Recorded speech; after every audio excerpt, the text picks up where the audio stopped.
एक हिस्सा भीमसेन को दे देती और बाकी आधे में से 5 हिस्से करके चारों बेटे और खुद खा लेती थी। इस पर भी भीमसेन की भूख नहीं मिटती थी। हमेशा ही भूखा रहने के कारण वह दिन पर दिन दुबला होने लगा। भीमसेन का यह हाल देखकर कुंती और युधिष्ठिर बड़े चिंतित रहने लगे। थोड़े से भोजन से पेट ना भरता था, सो भीमसेन ने एक कुम्हार से दोस्ती कर ली। उसने मिट्टी आदि खोदने में मदद करके उसको खुश कर लिया। कुम्हार भीम से बड़ा खुश हुआ और एक भारी हांडी बनाकर उसको दी। भीम उसी हांडी को लेकर भिक्षा के लिए निकलने लगा। उसका विशाल शरीर और उसकी वह विलक्षण हांडी देखकर बच्चे तो हंसते हंसते लोटपोट हो जाते। एक दिन चारों भाई भिक्षा के लिए गए। अकेला भीमसेन ही माता कुंती के साथ घर पर रहा। इतने में ब्राह्मण के घर के भीतर से बिलक बिलक कर रोने की आवाज़ आई। अंदर जाकर देखा कि ब्राह्मण और उसकी पत्नी आंखों में आंसू भरे सिसकियां लेते हुए एक दूसरे से बातें कर रहे हैं। ब्राह्मण बड़े दुखी हृदय से अपनी पत्नी से कह रहा था, कितनी ही बार मैंने तुम्हें समझाया कि इस अंधेर नगरी को छोड़कर कहीं और चले जाएं, पर तुम नहीं मानी। यही हठ करती रही कि यह मेरे बाप दादा का गांव है, यहीं रहूंगी।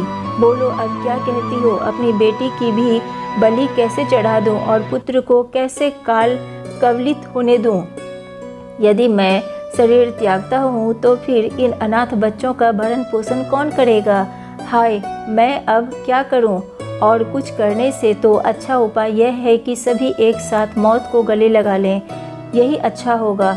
कहते कहते ब्राह्मण सिसक सिसक कर रो पड़ा। ब्राह्मण की पत्नी रोती रोती बोली, प्राणनाथ, मुझे मरने का कोई दुख नहीं है। मेरी मृत्यु के बाद आप चाहे तो दूसरी पत्नी ला सकते हैं। अब मुझे प्रसन्नतापूर्वक आज्ञा दें ताकि मैं राक्षस का भोजन बन सकूं। पत्नी की ये व्यथा भरी बातें सुनकर ब्राह्मण से ना रहा गया। वह बोला, प्रिय, मुझसे बड़ा दुरात्मा और पापी कौन होगा जो तुम्हें राक्षस की बलि चढ़ा दे और खुद जीवित रहे। माता पिता को इस तरह बातें करते देख ब्राह्मण की बेटी से ना रहा गया। उसने करुण स्वर में कहा, पिताजी, अच्छा तो यह है कि राक्षस के पास आप मुझे भेज दें। सबको इस तरह रोते देखकर ब्राह्मण का नन्हा सा बालक पास में पड़ी हुई सूखी लकड़ी हाथ में लेकर घुमाता हुआ बोला, उस राक्षस को तो मैं ही इस लकड़ी से इस तरह जोर से मार डालूंगा।